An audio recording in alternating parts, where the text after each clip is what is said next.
Here we go. All right. Looks like live streaming has started. Okay. Hi, everybody. Welcome to the North Clackamas School District's School Board Candidate Forum put on by the PCLA. I'm Erin Lee. I am the chair of the PCLA, also a parent in the community. I have kiddos at the Milwaukee High School feeder system. Let's see. Before we get started, I'd like to read the North Clackamas School District's Native Land Acknowledgement, which reads, "We acknowledge that the land on which we sit and which we call the North Clackamas School District rests on the traditional indigenous lands and village sites of Native peoples of the Kalapuya, Chinook, Molalla, and Clackamas. We take this opportunity to offer gratitude for the ability to learn, work, and be a community on this land. And we offer thanks to the original caretakers of this region. We recognize the historic policies of colonization, genocide, relocation, and assimilation that affected Indigenous and Native families, both past and present, and that will affect those in the future, and honor the resilience and revitalization of our Indigenous and Native communities. We pay our respects to the elders, both past and present, who have been the stewards of this land throughout the generations." Okay, well, again, I'm Erin Lee, this year's PCLA chair. To describe a little bit or tell you a little bit about the PCLA, we are a volunteer-driven committee. We work to engage the community in conversations. We create partnerships that enhance the quality of the North Clackamas schools. And we take solution-based approach to challenges that are presented to us. And we work as a superintendent's advisory committee to support both the community and our schools.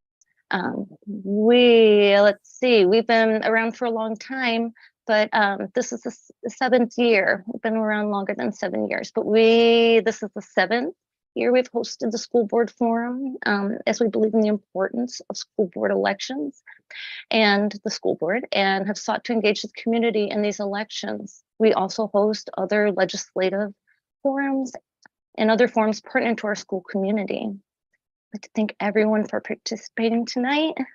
Thank you for taking the time, and to anyone listening in on the live stream, we appreciate you being here too. Now turn it over to Stephanie Rose, who's going to be our moderator tonight. Take it away, Stephanie.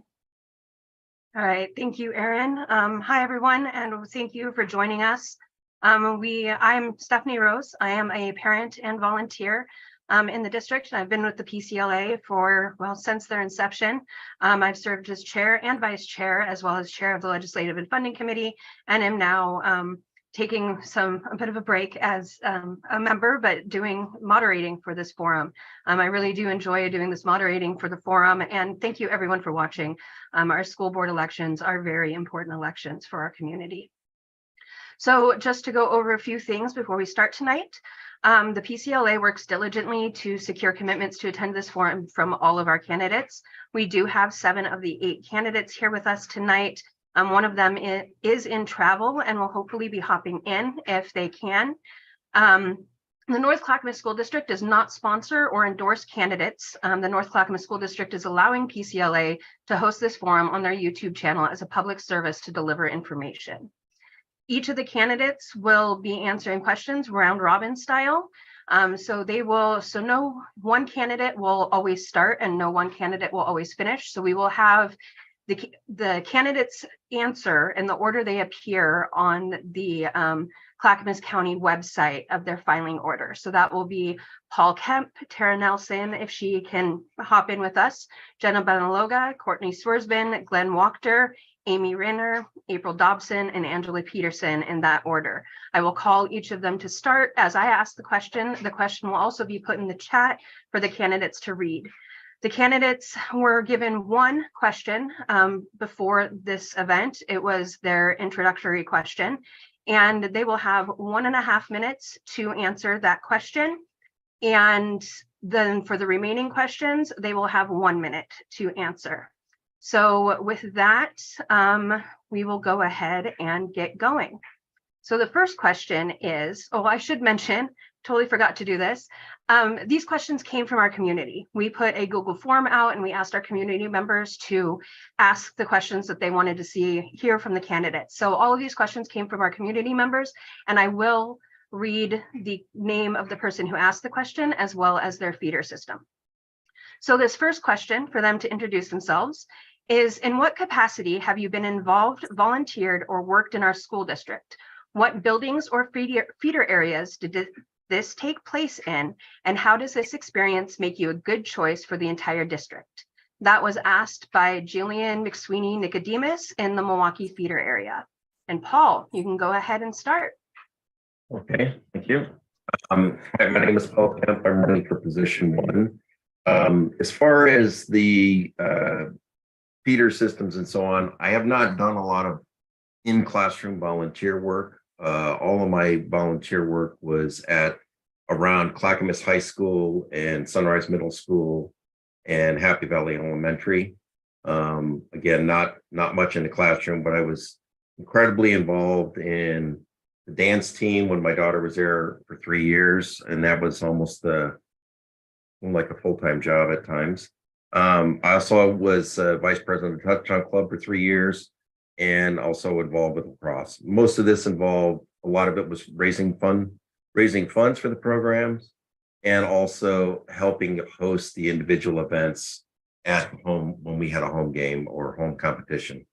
A few months ago, I was asked to run for position 1 of the board because of volunteer work at the schools, but also the broader volunteer work I've done in the community over the years.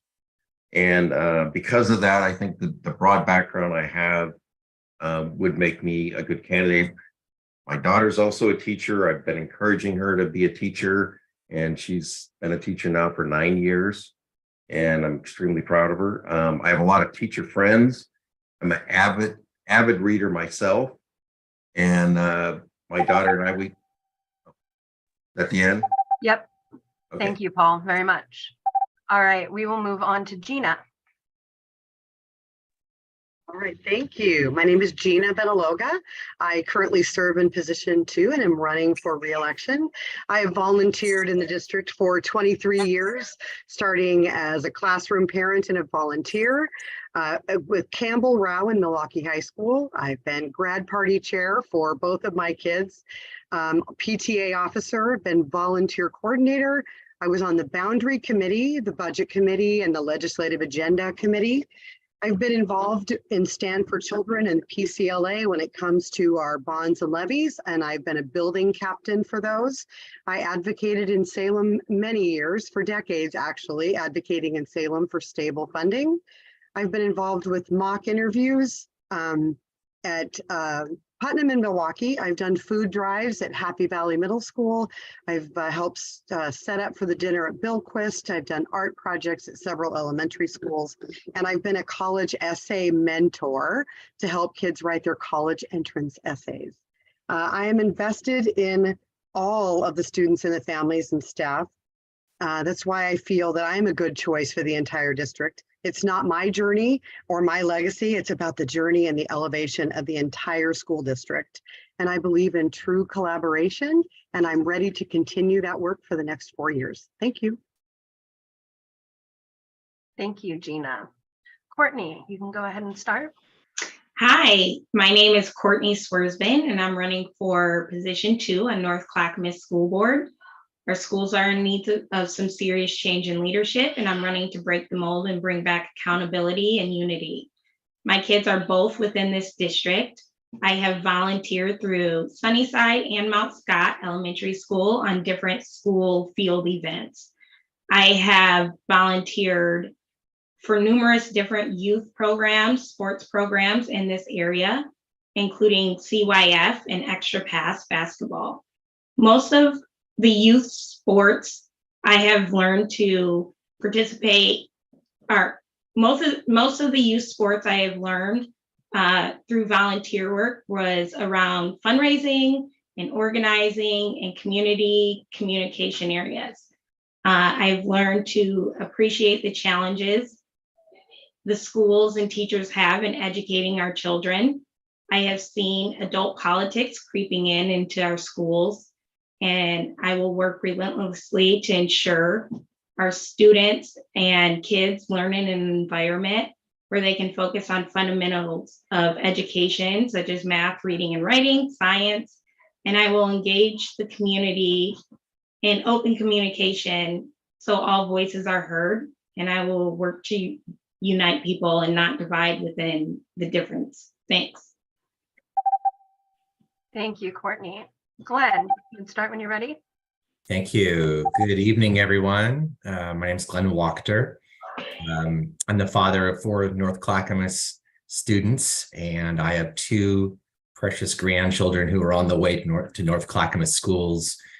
My children have been part of the Clackamas High Feeder, and you probably have seen me. I'm the dad that attends every event that my kids are in, every field trip, every back to school night, every parent teacher conference, every jazz band performance, stage band concert, swim meet and track meet. I'm there, I'm annoying, and I'm cheering, and I'm showing up for those kids. I've showed up for Clackamas youth in other ways too.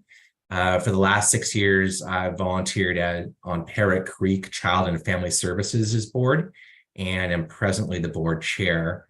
If you don't know Parrot Creek, it's been become the regional center of excellence to serve high-risk teens who have slipped through the cracks and committed a crime.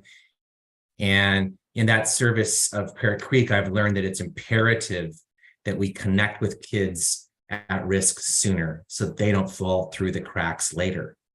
I'm the right choice for this district because I understand leadership, and especially at the board level. I understand strategy, finance, driving toward excellence, and most of all, I understand our students. Thanks, everyone. Thank you very much, Glenn. Amy, you're up next. Yes, thank you. And Jillian, thank you so much for the question. I appreciate the opportunity to speak here tonight. I can tell you my wife and I, we moved up to Oregon 4 years ago. It'll be 4 years in August. And North Clackamas School District came highly recommended for special needs children. And we found our home within the North Clackamas School District. And I can tell you, working hand in hand with Vern Duncan has been wonderful with helping create my son's IEP. And everyone at that school, from the principal all down to the first grade teacher that my son worked with, have all been fantastic. I have been involved in my son's education since he entered the realm of kindergarten, and have volunteered in numerous ways, from fundraising events to being in room and in person, helping alongside the teachers and administrators. Unfortunately, that has changed in the district because I am unvaccinated, so there still is a vax mandate that hasn't allowed me to enter school property over the last few years. So I'm hoping that with the new change in leadership and board, that we look to move beyond that, because the district is in certain need of volunteers. Thank you. Thank you, Amy. April, you're up next. Hi, everyone. My name is April Dobson, and I'm running for North Clackamas School Board Position 7. I have 3 children attending NCSD public schools. I currently serve on the board of directors for Clackamas Middle College and Clackamas Web Academy, 2 public charter schools that partner with the North Clackamas School District. I'm a member of the NCSD Budget Committee, a chair for the Superintendent's Advisory Group that is hosting us here tonight, the Parent Community Leadership Alliance. I'm also the vice president of the PTSA at Adrian C. Nelson High School, and I volunteer at Beatrice Kennedy Elementary School and have also volunteered at Oregon Trail Elementary School supporting literacy and comprehension. These experiences have informed my belief in robust and equitable public education, which I hope will benefit the entire district if I'm elected to this position. I entered this race because I've spent the last 15 years raising my children and supporting every minute of their public education. And through that advocacy, I've learned that there are serious challenges facing Oregon's public schools, challenges that I hope to meet in collaboration with the board, the administration, teachers, students, and families. Thank you. Thank you, April. Angela, you can go when you're ready. Hey there, can you let me know if you can hear me? Can you hear me? We can hear you great. Okay, I'm traveling right now from Phoenix to Portland with our freshman who just finished college. So I apologize if there's background noise. I'm Angela Peterson. I'm running for position number 7. And I'd just like to say that my roots run really deep in this district. I've lived in the community since 1978. I was here when the Clackamas Town Center and I-205 were just in their beginning phases. I am a graduate of Clackamas High School, 1986, and so is my husband. After graduating, then going on to college, went to Humboldt State, got my teaching credential, and I came back home where I became a teacher at Mount Scott Elementary School, 4th grade teacher there for several years, and then went back home to raise my 3 little kids. They are all now graduated recently from Clackamas High School. I have over 20 years of teaching experience, and 15 of those years have been in the North Clackamas School District. I've taught elementary school up through high school. I've worked as a substitute teacher K through 12. I've worked at the Clackamas Web Academy as a teacher and advisor. I've also been a home instructor for children that are experiencing learning disabilities and behavioral challenges. So I am an advocate. I have been a passionate advocate for my students all these years, and as well as my own children. I have a son with dyslexia and ADHD, and I've been his advocate. Thank you, Angela. Thank you. So again, welcome to all of our candidates. Thank you for running through that. It's great for our community to know your backgrounds as we move into this. So now we will move into the remaining 8 questions, which you will have 1 minute to answer. So this first question is from Shannon Machinchi. I'm so sorry, Shannon, if I probably brutalized that. Is in the Clackamas feeder system. So the question asker states that they believe school should be a place of learning where books aren't banned, equity is a focus, and all students have opportunities to experience a wide range of topics. Their question is, how will you guarantee that our students in North Clackamas will continue to be exposed to all topics and all curriculum that help them to be global citizens? And Gina, you will start us off on that one. Thank you so much.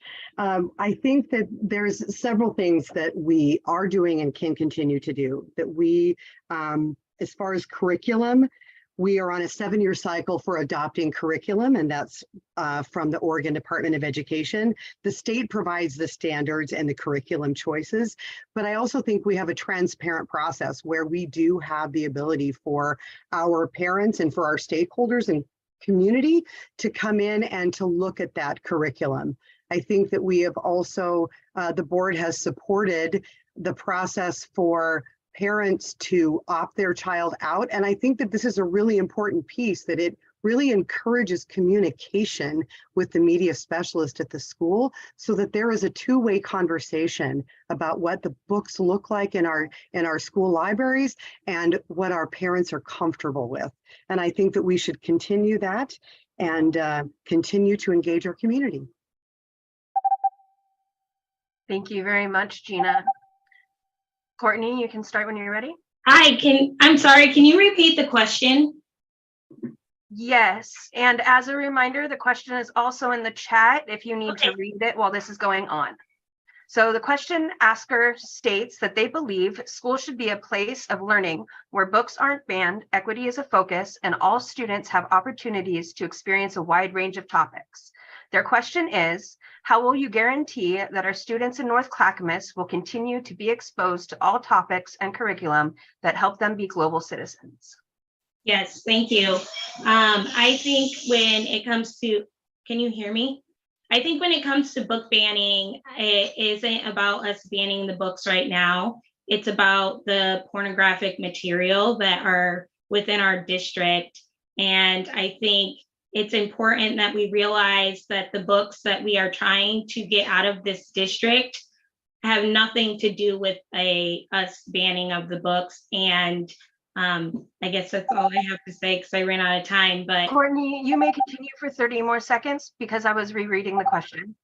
okay, I do think it's important for us to be able to have conversations in our community and within the district about the books that are being presented to our kids, and go from there, and how we present it to the public, and the transparency is super important for me.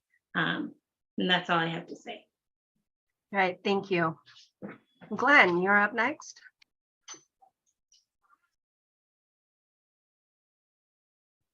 Now I'm unmuted. Thank you. Super question.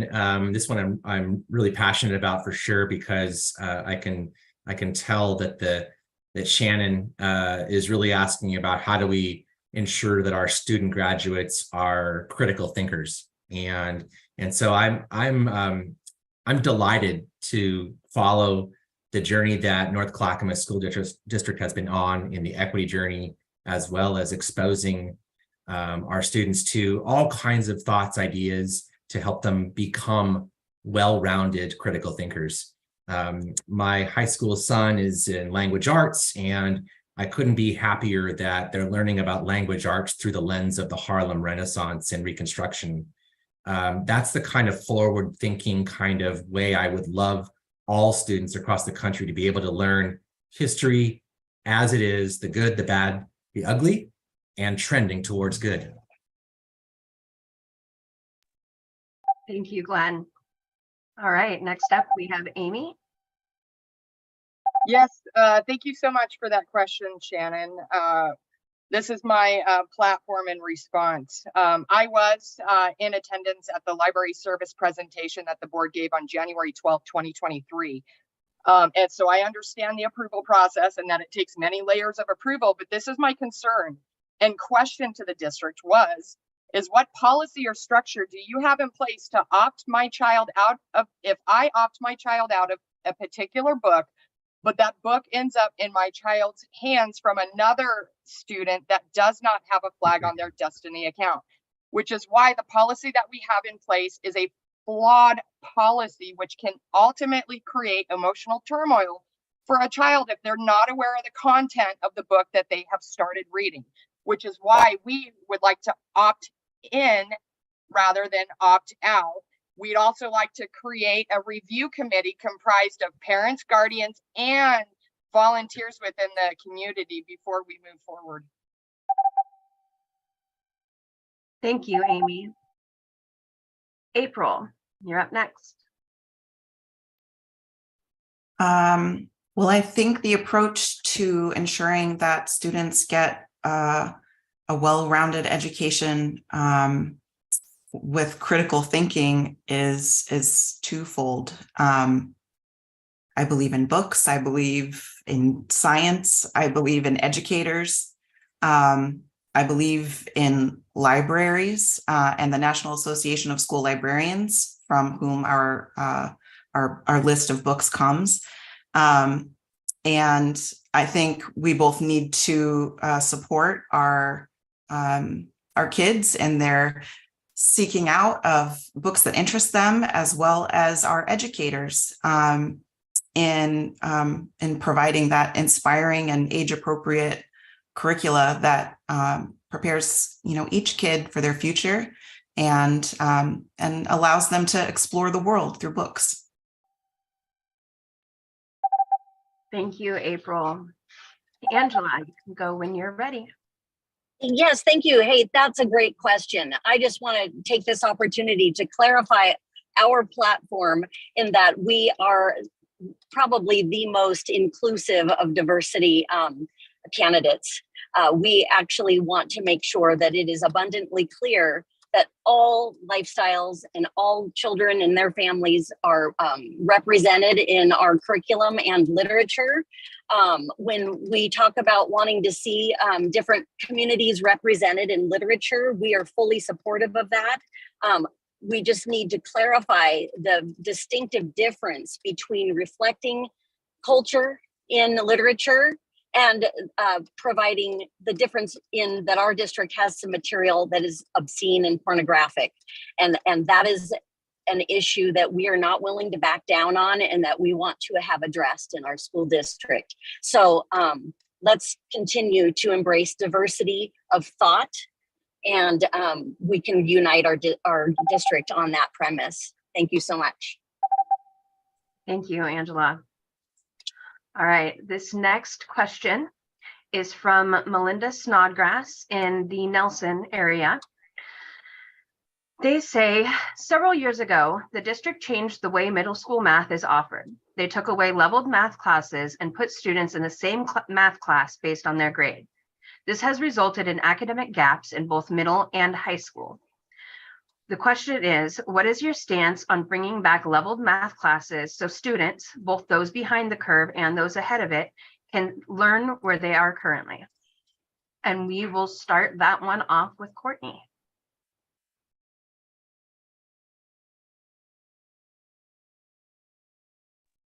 Hi, thank you. I think that it's important that we realize that the state minimum was, am I on? Sorry.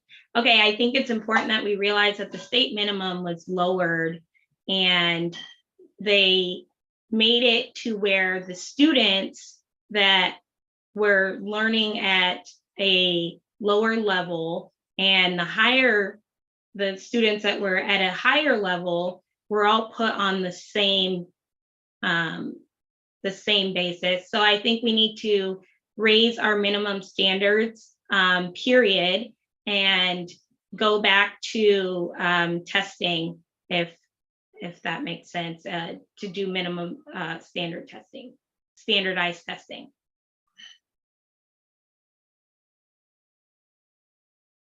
All right, are you done with your time? I am, thanks. All right, thank you. All right, Glenn, you're up next. Thanks, Melinda, for this question. Melinda, I'm a math nerd. I think in Excel spreadsheets, and I was the kid who took all the math classes in high school and college. So this one matters to me. I respect that some students have a little more challenges than others in capturing and understanding the math curriculum. And I think what North Clackamas Schools has done so well recently is what's called the multi-tiered system of support, where all of the curriculum of math, for instance, is taught in that classroom space. And then smaller subgroups can be receiving the additional support that they need to be proficient and meet those goals in their classrooms. This is really not segmenting students out on ability level, but certainly ensuring that they have the support they need to be successful. I think we're on the right track on this one, but we have to keep our eye on math proficiency for sure. All right, Glenn, thank you. Amy, you are up next. Yes, great question. I am also a numbers person. So being in sales, every number tells a story and the data tells a story. And this story is concerning. Let me share it with you. In 2022, fourth grade math, we dropped 6 points. We're at a 66% succession rate. You've got to go all the way down to 2013, where we're at an 80% test rate, to 2022, we're sitting at a 66% test rate at fourth grade math, that they can do math at grade level. That's a 15-point drop.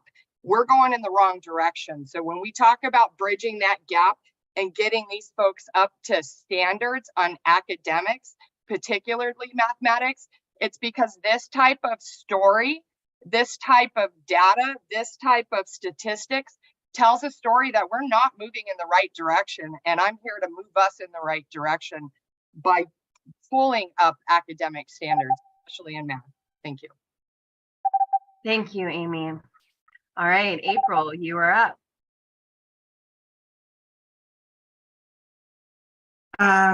Well, I agree actually with a lot of things that have been said. And I think that's because, every one of our kids learns differently and needs different things in order to succeed. Now, the district as a whole obviously has to make choices based on what they think will positively impact the largest number of students. But I think it's fair to ask the district to continue to look at, what's working and what's not working, who's succeeding and who seems to be falling through the cracks. And one thing I know about the North Clackamas School District, its teachers and its administrators, is that they're not afraid to make those kind of frank assessments and change course if they think it's necessary. And I certainly imagine myself to be a board member who would make those changes as necessary as well. Thank you. Thank you, April. Angela, you're up. Thank you. Yes, this is a great question. Speaking of math and these sorts of issues, we have not only below average math standards right now, or not standards, but mathematical literacy, basically, competency. We are not giving those kids the individualized instruction that they desperately need. We need to return back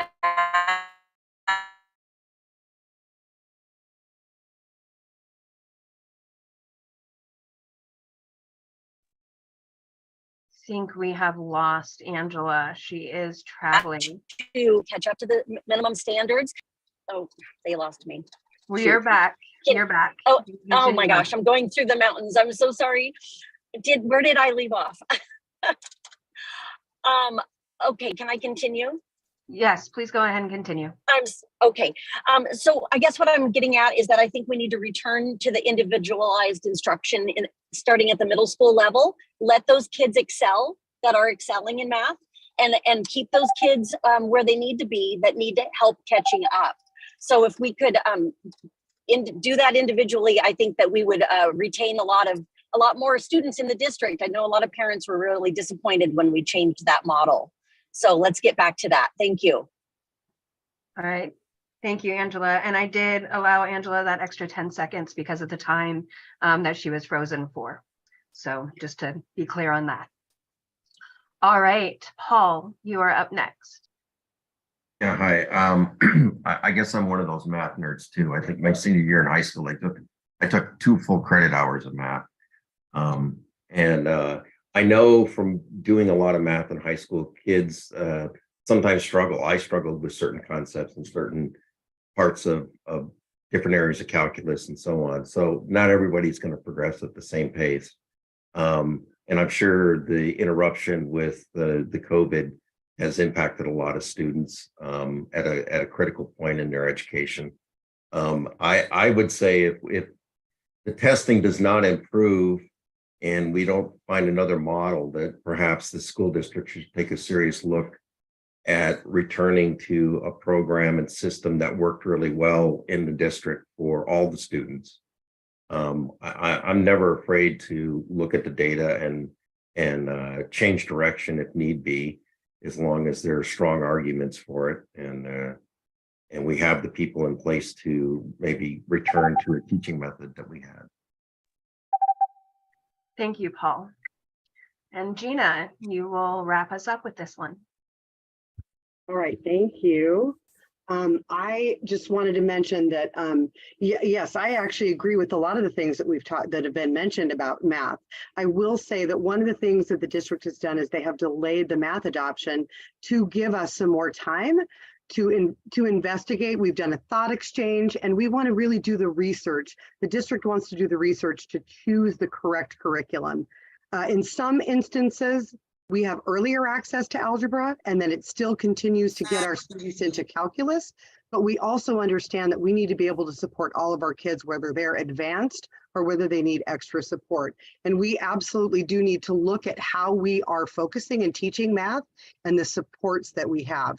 And I definitely support the holding back of adopting a new curriculum so that we choose the right one instead of feeling far more rushed. So I will say that I definitely am open to researching more and to learning more about leveled math classes. Thank you very much, Gina. All right, this next question and statement comes from Vanessa Holmgren from the Milwaukee feeder area.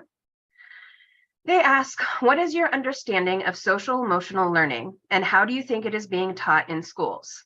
Many students experience trauma, and I wonder what your suggestions are when it comes to helping students through trauma. I know many teachers would like every student to be physically and mentally healthy, fed and loved, but unfortunately that is not always the case. They need our assistance and their families need our partnership. And with that one, Glenn, we will start with you. Thank you. Thanks for this question, Vanessa.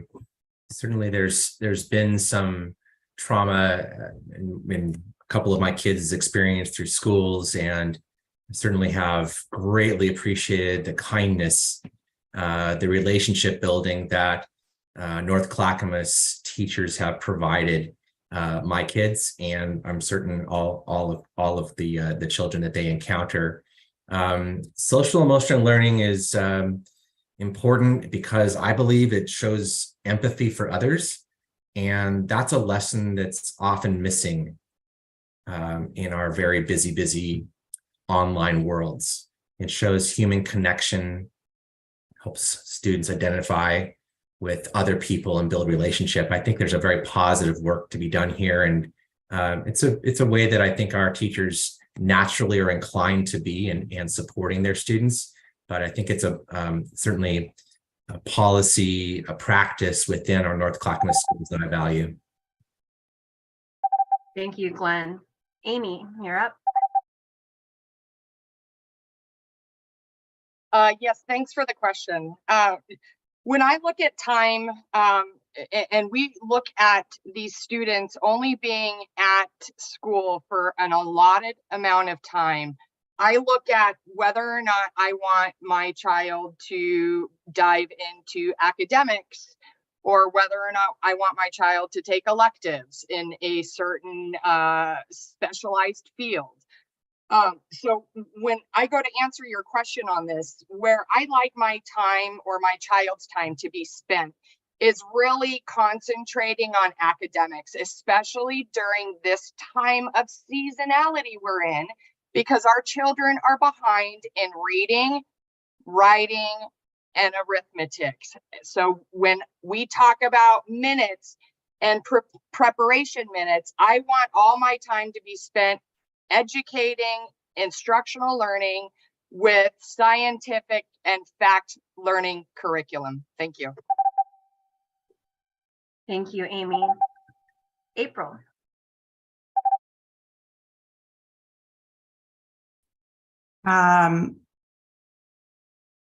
Children aren't machines, and I don't believe we should be in the business of optimizing them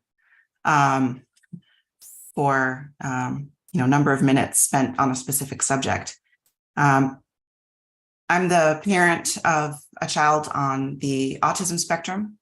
I have firsthand experience with the value of social emotional learning as it pertains to children with learning differences, and also adults who are just trying to regulate themselves out in the world. And I'm really appreciative that elementary schools are including social and emotional learning along with recess as part of building not just the minds of our children, but their characters and their health.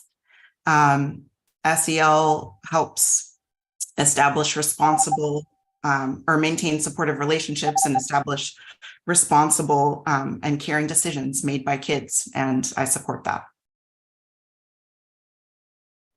Oh, I didn't unmute myself. I was saying thank you to you. I'm going to cut you off. All right. Angela, you are up next. Okay. Well, I think there is a place sometimes for social emotional learning lessons. I really am a little bit taken aback when we like Glenn was saying, teachers are wired to integrate social emotional learning within everything they do. And, I had the golden rule was up in my classroom, and that's, the rules we lived by was just, modeling positive problem solving, critical thinking, behavior, empathy, compassion. These are things that teachers model. I mean, this is what we do.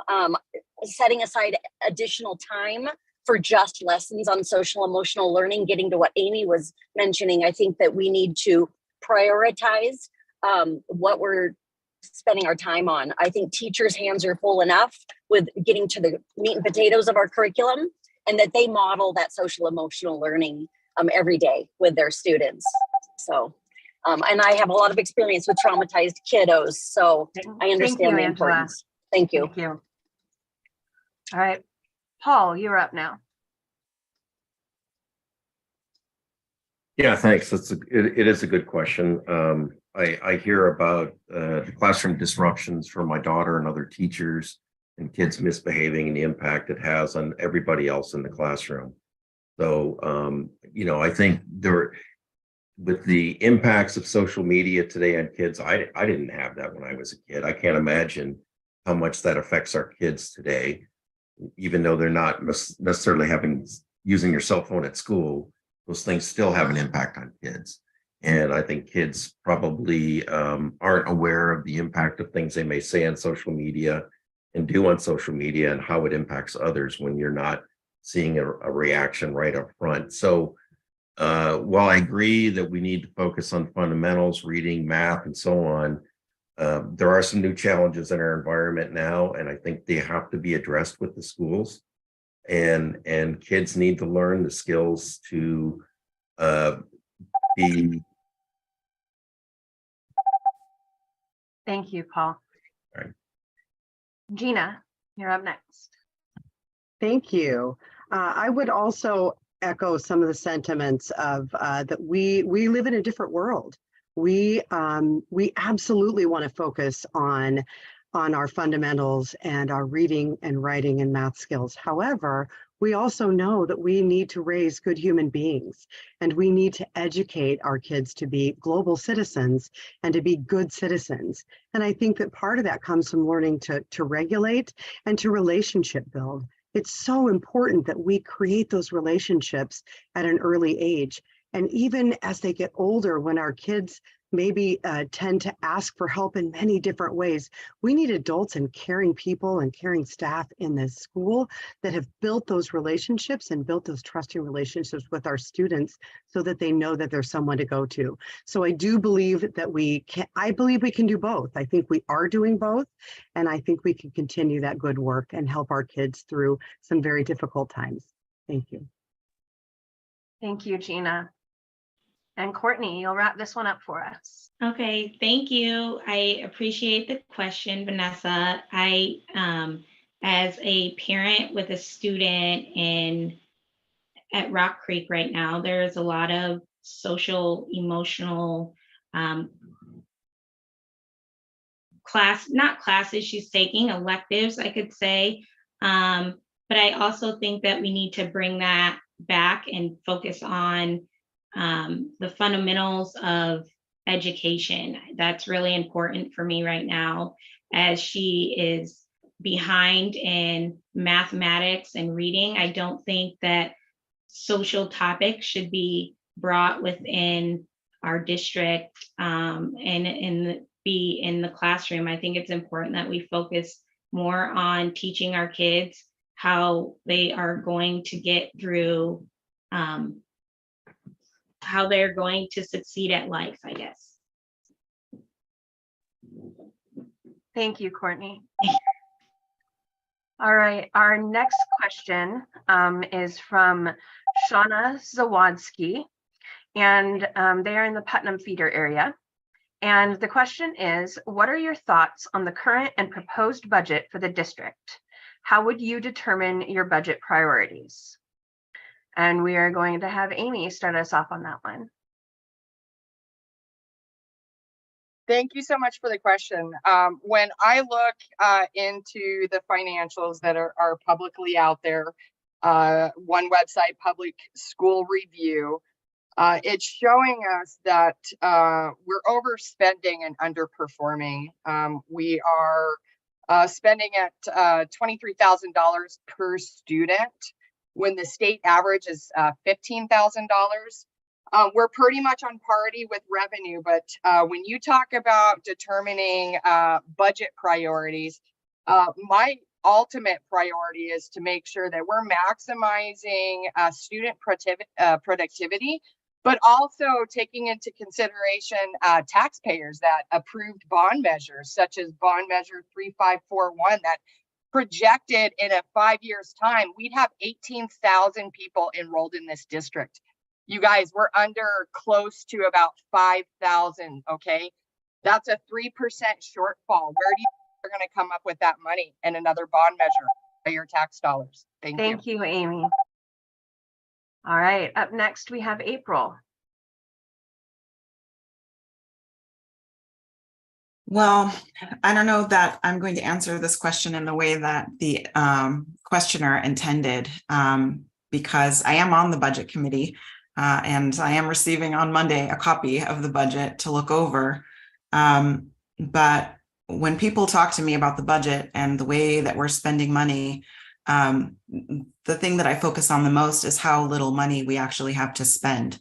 The state of Oregon has chronically underfunded education for generations now. And, you know, there is no waste. We're not looking at waste in school budgets. We're looking at splitting up a grain of rice, 17,000 different ways. And for years, I've heard all kinds of blame being levied against parents or teachers, unions, school districts, superintendents, when in reality, this is a state of Oregon problem. Our children in the state of Oregon are in school a full year less Thank you, than April. kids in the state of Washington. Thank you, April. All right, next we will move on to Angela.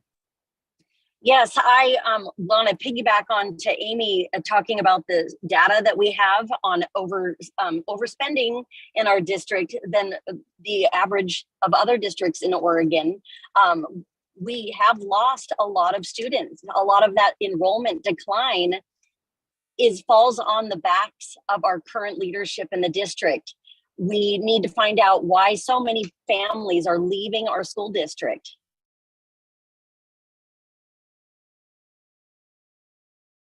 We're way down in enrollment. And I think we need to address that first to help address our budget short. At the top, we know that administrative expenses they're overinflated. We need to cut some administration. We always need to focus on lowering classroom sizes, hiring more teachers, getting rid of admin. Thank you. Thank you, Angela. You did cut out a little bit there, but I feel that your message came across. So thank you. All right. And with that, we'll move on to Paul. Yeah, I think part of the problem starts with the state. You know, the state has chronically underfunded our schools in the state, and overall the state has underperformed when you compare Oregon to other states in the country. Clackamas has done a pretty good job with graduation rates. They've improved, and there have been some bills that have passed that have had a good impact on the schools and targeted reading fundamentals and some other programs that have lifted reading skills. However, it is hard when we are shortchanged by the state so much every year after year. You know, we need to retain good teachers, and we need to attract good teachers from the start. We need to reduce classroom sizes. So I would focus a lot on the staffing and getting teachers into the classrooms so that kids can get more individual attention that needed and for others to excel. Thank you, Paul. All right, Gina, we'll move on to you. Thank you. This is perfect timing for this question. We are in the middle of budget season and we'll be receiving the proposed budget next week. I will say that the state has underfunded education for decades. We've been going down to Salem for many years to advocate for stable funding and for services not to be pitted up against one another. Oregon has a trend of targeting money to specific programs, and then that really does, so we target a specific area, and then that's where the district must spend the money. So that's been an ongoing trend in Oregon. Well, North Clackamas is fortunate. We are rebounding faster than other districts around us post-pandemic, and we certainly hope that enrollment increases. We know that we need to do our best with the funds that we do have to lower class sizes. We know that that is a priority. We also know that protecting Sabin-Schellenberg is a priority when it comes to our budget as well. Thank you, Gina. All right, Courtney, you're up. Hi, great question. I will first say that's one of the issues that I want to dive into when I am elected on school board. I don't have the answer now, but I would like to understand why we have a 3% drop in enrollment and why our budget is so high for our students in our district compared to other districts around us. I think it's, so I think it's important that we realize that we have a 3% drop in enrollment, and that's what I'm trying to understand why. So thank you. Thank you, Courtney. And Glenn, we will have you wrap us up on this one. Thanks very much. Yeah, I think that the 3% enrollment is largely driven by post-pandemic recovery. We see the same thing in healthcare.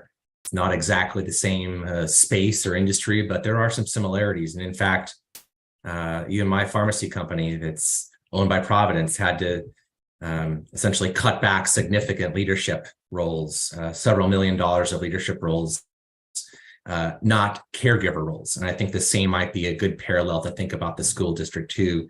So in direct answer to Shauna's question, I would protect those classroom resources. That's the most important thing, to preserve the classroom ratios so that we can stay on track.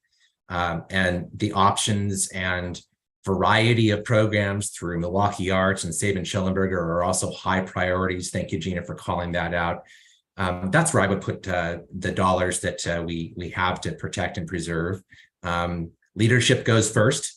And caregivers, and in this case, I think our teachers are actually caregivers, so they need to be remaining intact. Thank you, Glenn. All right, our next question for the evening comes from Robin Chedister in the Milwaukee feeder area. And she asks, please describe in detail your plans to keep LGBTQIA students safe from bullying and discrimination. Please include your plans to ensure access for all students to safe restrooms that match their gender identity. And with that one, we will start with April.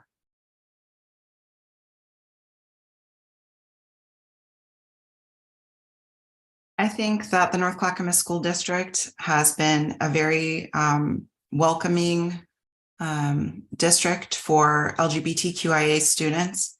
I feel that it's been supportive and respectful, both in providing affinity groups, space to meet and work, as well as bathrooms that align with the gender that the students are comfortable with. And I want to continue to protect that space that we're holding for these kids who are struggling just like every other teenager or young person to find their place in the world, but who have a special burden of feeling marginalized by other people in the community. So I think that NCSD is on the right track, and I want to continue. Thank you, April. All right, Angela, you are next. All right. I think this is a really important question, and I know there's a great concern that this particular group of kiddos is protected, and I share that concern. I share the concern that all groups of children are protected, but in this particular case, I think that it is we need to recognize that the LGBTQ community is very much welcomed within the district and will continue to be. I also think that when it comes to the bathroom question, I think that we need to respect all of those children, and we need to provide options for all children. If there is a transgendered child that is needing a restroom that they feel comfortable in and everybody feels comfortable in, we can have individual bathrooms as well. It should be up to their individual choice for those kiddos. Yeah, let's keep welcoming all of our communities to our district. Thank you, Angela. Paul, you're up next.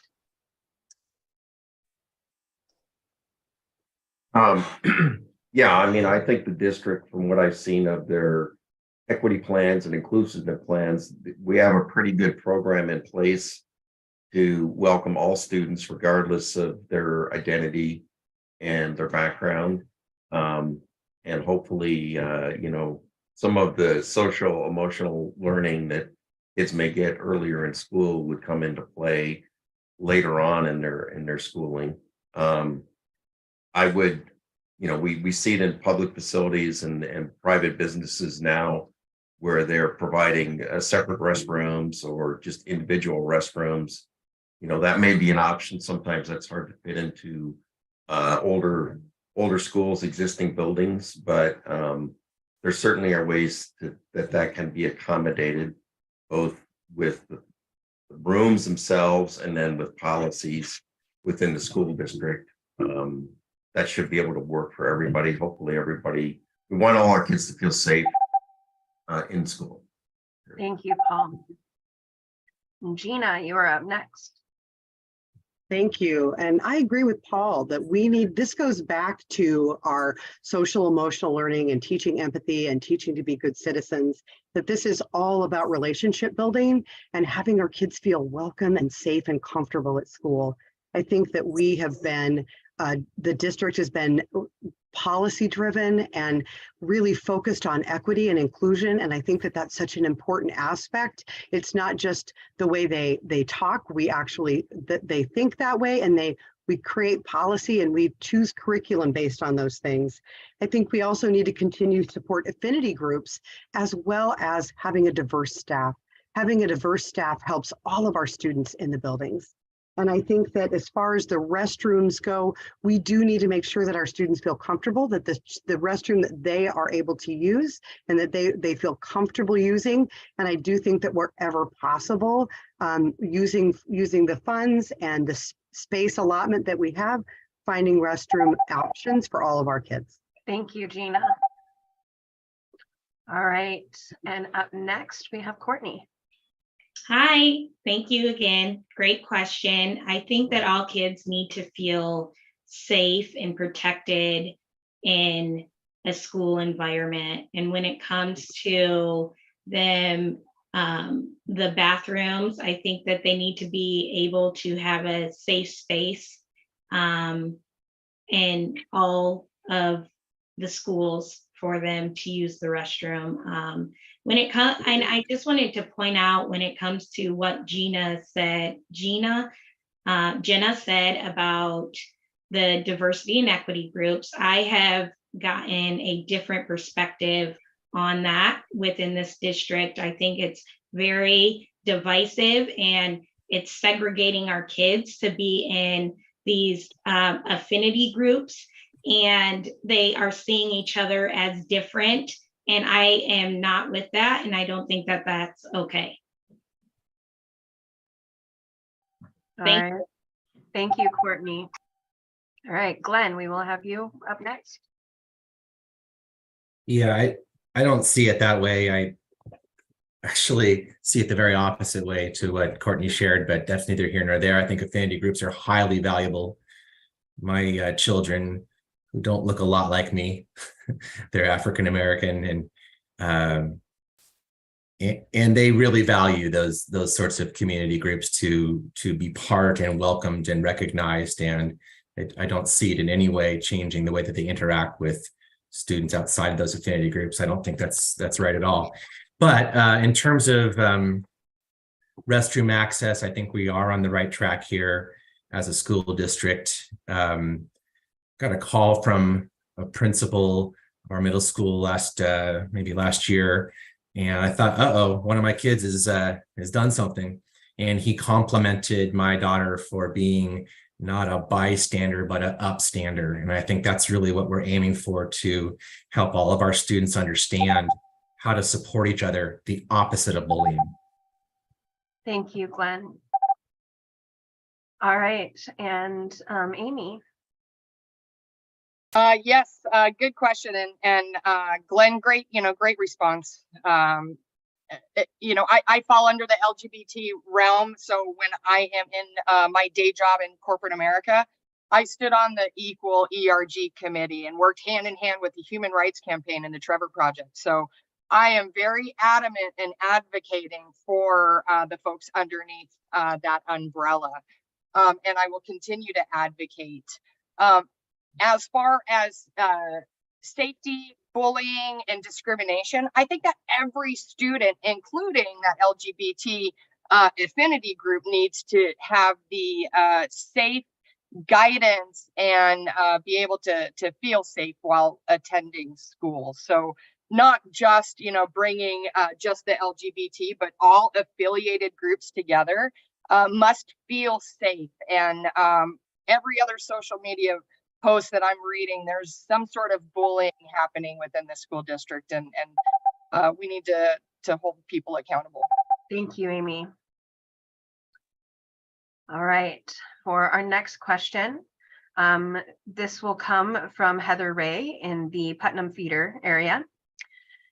They ask, many extra services and special curriculums in the elementary schools, like Spanish immersion, care program, sojourner school, are decided by lottery with overflowing wait lists. Is this the most fair way to deliver limited resources? Could we do more to offer more choices to all students for these special opportunities?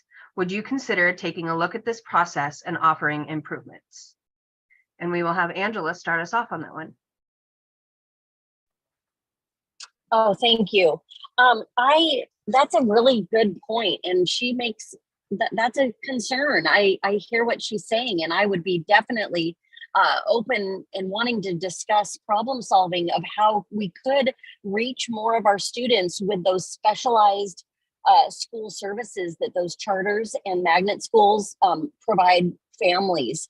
I honestly don't know how we can do that at this time, but I definitely know that if we put our heads to it, we could come up with some way to make this more equitable, so that more of the district can be enriched with those programs. So good question, and I would like to work on that. Thank you, Angela. And Paul, we'll move on to you. Yeah, actually, I'm sorry to hear that. That sounds a little disappointing. And I think that is an opportunity for the school board to take a close look at what our options are and see what it would take from a budget standpoint, and either hiring different staff or other additional staff and facilities, because I don't think awarding access to special programs via lottery is the best way to do things. There certainly is room for improvement in that regard. I don't know if that occurs at other schools other than those mentioned here, but I would say district-wide, that would be something I would definitely want to work on and improve those odds of the students that want access to those classrooms get access to those classrooms and those subjects. Thank you, Paul. Gina. Yes, thank you. I think that what this shows is the success of these wonderful programs, the Spanish immersion program, our CARE program, our other Sojourner and our other charter schools and our other special programs. They're very popular. And I know that I think that we should and can look at whether we can offer more programs. I think that that's, as Paul was saying, expanding what we can offer is so important. And I would agree. I don't know if having a lottery is the most fair way. I would definitely be open to having a conversation to making sure that that's a fair and equitable process, and that we're giving the most students, and that we're having an equitable process for students to really, so that we can have students throughout the district attending those special programs. So I would absolutely be in favor of looking at that process and making changes where we think we can have improvements. Thank you, Gina. And Courtney, you're up next. Hi, that is a great question, and that's a great question, and that is where I agree with Paul and Gina. We need to look at budgets and the funding within our district and see where we can make some changes. I don't know a lot about the programs. I don't know a lot about the programs there. And I didn't know that there was a lottery. So that's something that I would definitely look more into when I get on school board.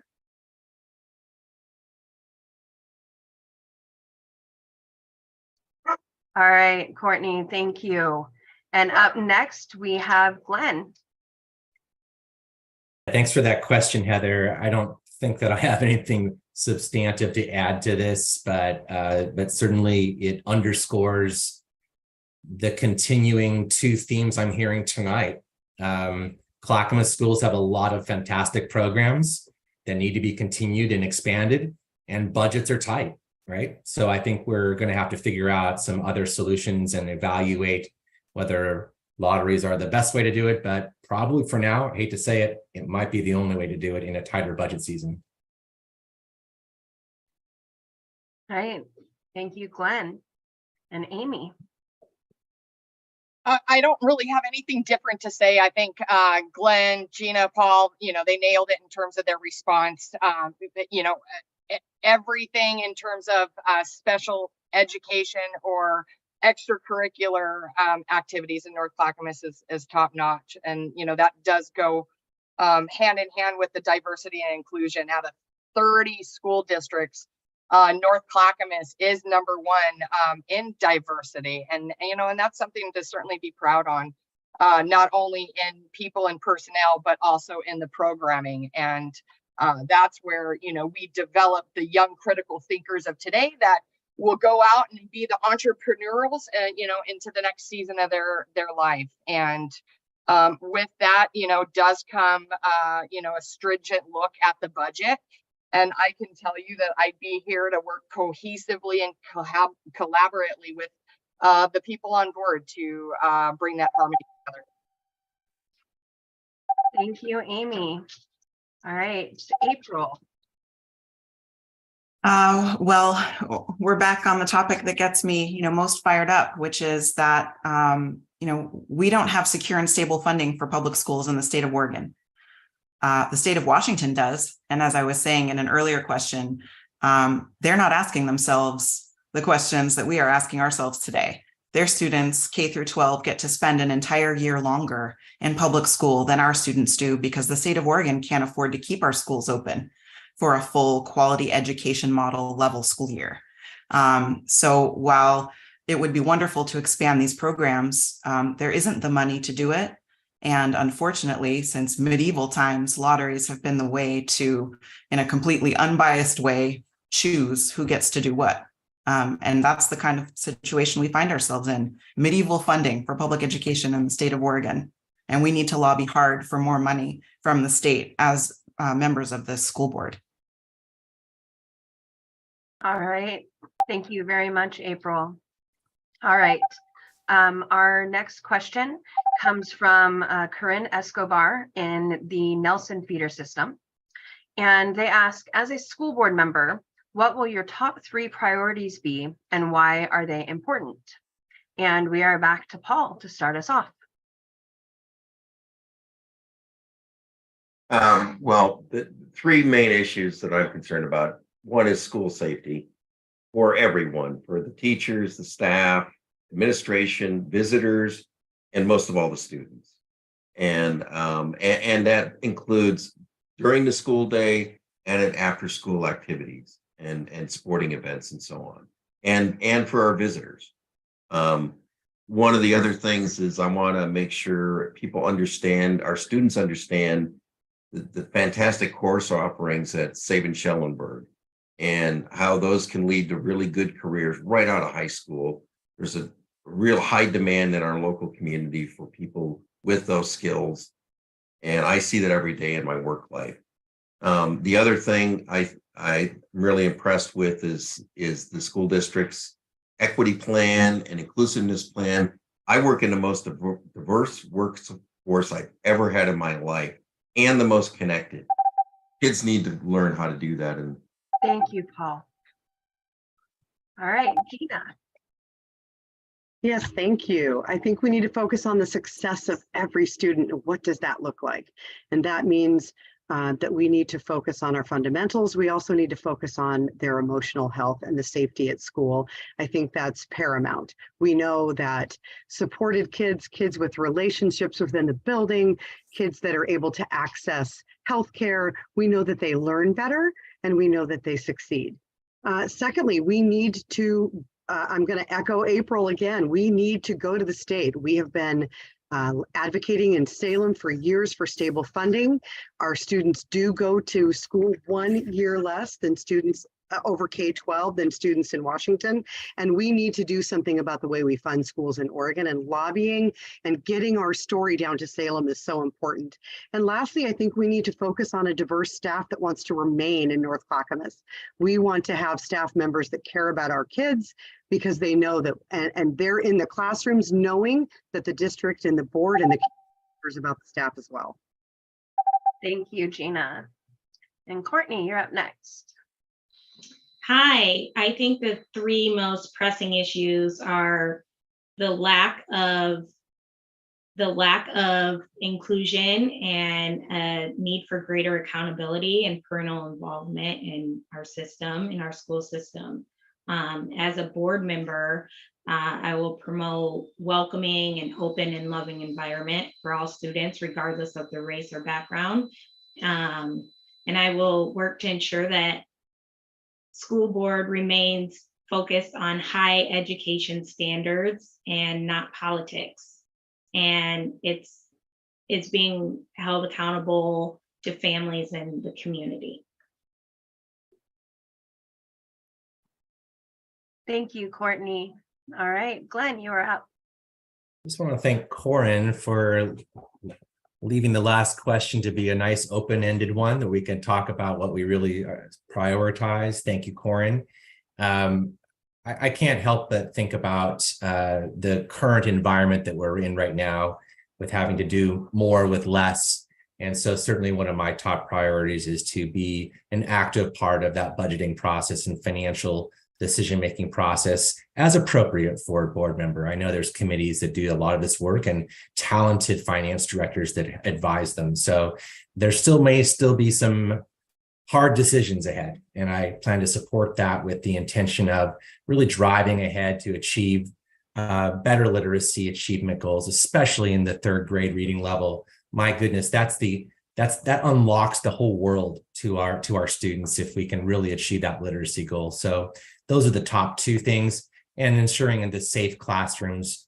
Every student in North Clackamas really deserves a safe and welcoming place to learn, to thrive, and to win. Thank you, Glenn. All right, Amy. Yes, thank you so much. I'm running on 3 platforms. One, education equity for all students. All students, including those with special needs, should receive the resources and support they need to succeed. We must work to decrease classroom sizes and improve student-teacher interaction by providing the students and the teachers with the tools necessary. Number 2, I'm here to give parents a voice. as a parent involved in school board meetings and with a special needs child, I know how firsthand how parents' concerns are disregarded at the district. I'm here to bring back that parental voice to parents and their students. And then last but not least, transparency in curriculum. No matter how you feel about the curriculum being taught in the local schools, parents deserve the right to know what's happening. We need to increase transparency and communication around curriculum and classroom activity. Thank you so much. Thank you, Amy. All right, April. Oh, literacy is a big one for me too. As was mentioned, it is the gateway to kids' futures. And if children are not reading by third grade, their chance of graduating from high school drastically decreases. So I'm really excited to see NCSD incorporating phonics into their other variety of methods that they use to teach reading, and applying the student success funds to that as well. I also want to support our educators and seek innovative solutions to provide them with both the professional development that they need and the living wages that they need. And I want to continue the NCSD practice of welcoming collaboration with parents and communities across the school district, because NCSD is really good at that. They're very open. Anything that needs, accommodating, they're willing to work on. And I really appreciate that. Thank you, April. And Angela. Yes, thank you so much for this question. I would like to echo some of what April said, that the district is very good about supporting a lot of our students and staff. And we need to build on that, because part of the reason I'm running is that there is not the inclusion that they claim that they have, that they foster. And we need to foster a more inclusive, supportive environment for all of our staff, for all of our students. And when it comes to diversity of thought, that is a real, putting a real damper on our ability to reach students and need the teachers. So we have a lot of teachers reaching out to us, and we need to remove these obstacles that seem to be driven by pretty rigid political agendas. And we need to get rid of that and just focus on improving our academics.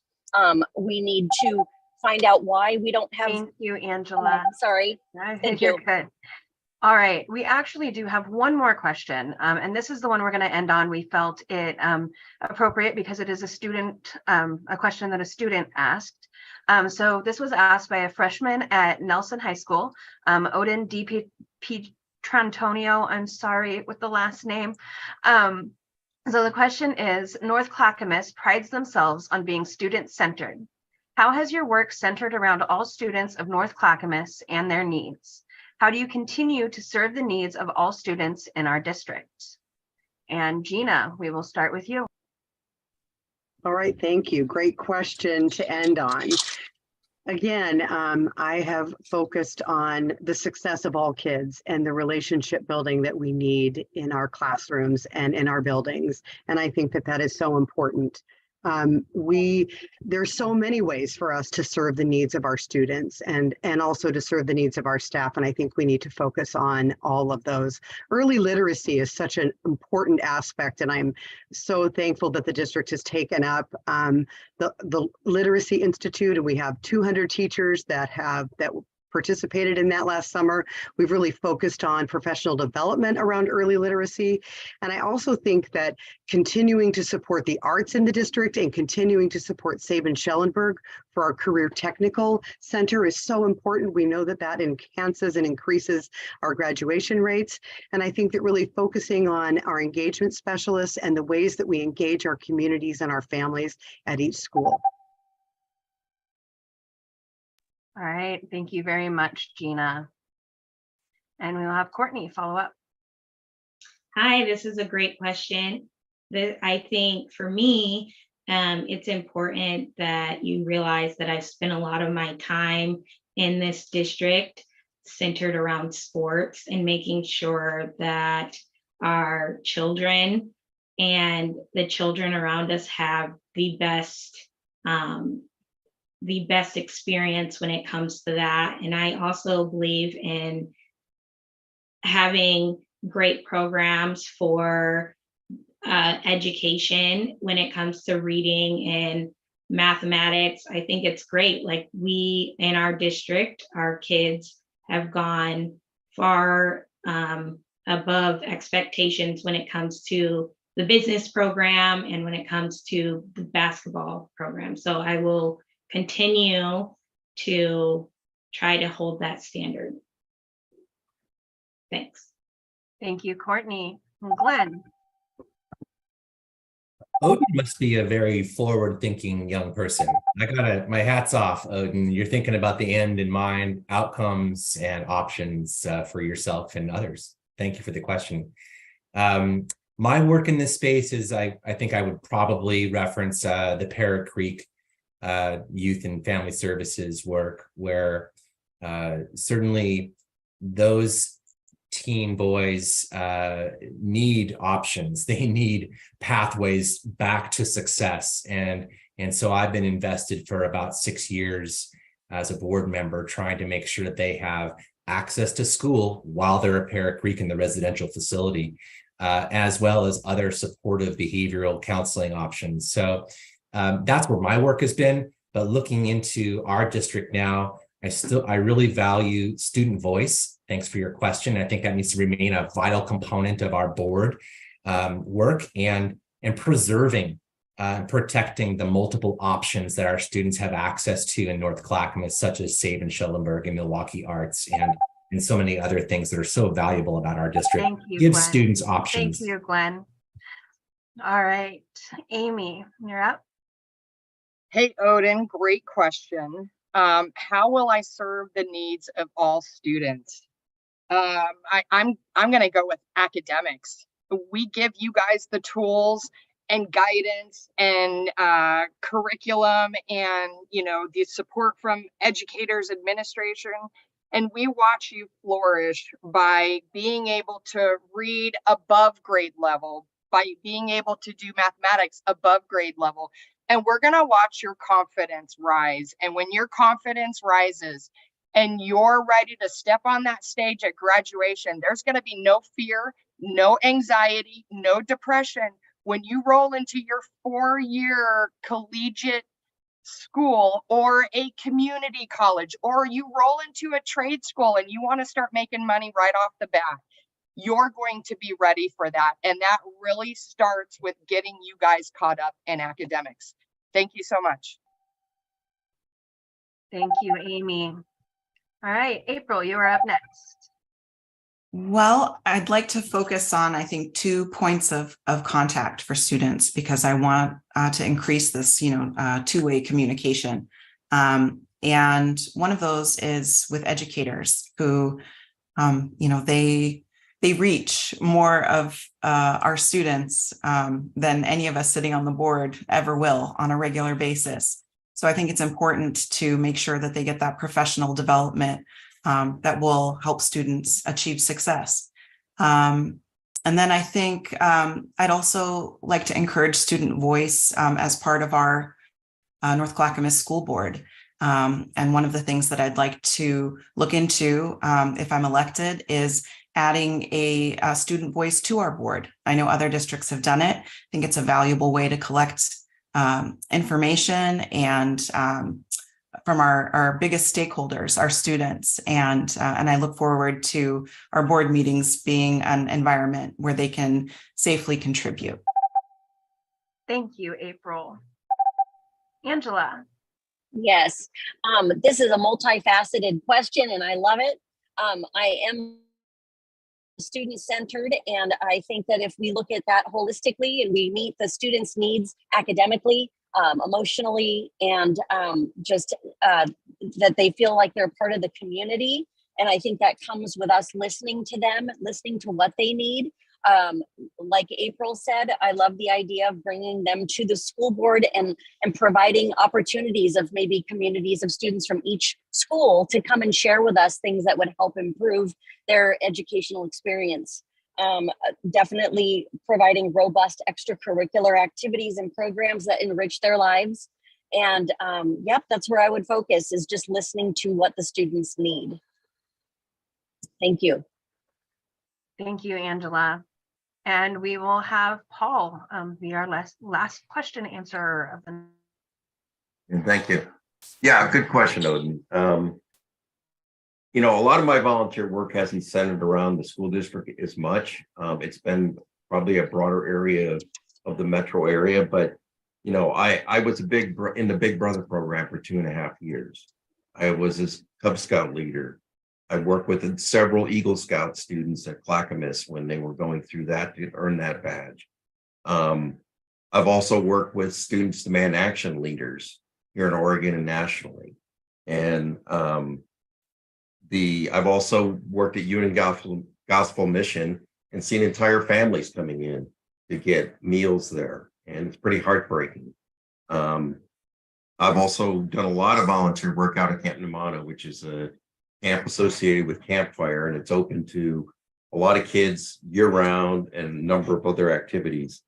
And I can't remember if I mentioned Habitat for Humanity as well. So many of these things have. Thank you very much, Paul. All right. I just want to thank all of our candidates for helping to keep us all on time tonight. Thank you for answering all of those questions. And thank you for running to represent our community. I know it's not an easy task to run a campaign. I'm going to turn it over to Erin here in just a minute. I'm just going to remind everyone that our May 16th, Tuesday, May 16th is the magic day for when ballots are due. We do have the change in mail-in rules in Oregon now, but I would encourage you to vote as soon as you are able. Get them in the drop boxes, get them in the mail, and have your voice heard. This is a very important race for our community. So thank you to everyone watching tonight. And Erin, I love Erin's timer, by the way. That's amazing. But Erin, I will let you wrap us up. Thank you, Stephanie. Thank you to all the candidates for taking the time, for being here. It means a lot that there were 7, almost a full slate here tonight. Thank you for everyone that submitted questions. I was so impressed with our community.